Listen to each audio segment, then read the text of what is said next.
Have you ever heard of Gary Chapman? And he talks about the five love languages, right?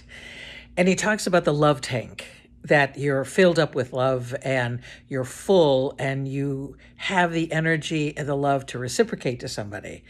So, one of the things that I used to do with Steve, my husband, was every month I would ask him, "Do you feel loved by me?" Now, this was an interesting question. And the first time I've ever asked him that, he really had to stop and think. And he reflected. And sometimes there were some months that he'd say, no, or not really. And I decided I wasn't going to get mad.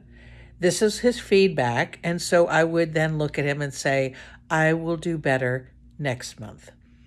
And I started to think about his love languages. And one of his love languages, and this is a strange one, well, I mean, Gary Chapman talks about the five love languages, and acts of service is one of them. But the act of service that my husband would feel loved by was washing the dishes. So Steve liked to cook, and he would make dinner for me and or lunch, mostly dinner. And if I got up and cleaned the table and washed the dishes, I could sense that he felt loved by me, like I was taking care of him in some way. I was doing an act of service.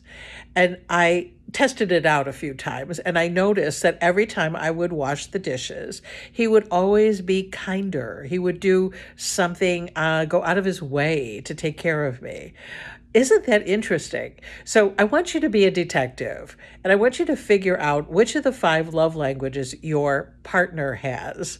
And you can always go to Gary Chapman, and he's got a test that you can take to discover not only your love language, but your partner's love language.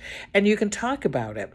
And what would it look like? And I love the conversation of, if I could have it all my way, how would I like to be loved? What makes me light up? What makes my heart full? And when your partner heart is full, they're generous. And I don't mean generous with money. I mean generous with their time, with their attention, and you will have a much better partnership. So I hope this helps. Gary Chapman, five love languages, figure it out, and then learn how to tell your partner or ask your partner, did you feel loved by me? And be ready to handle it if they say no. And if they say yes, then you go, I'm pleased. Thank you. I love you. Mwah.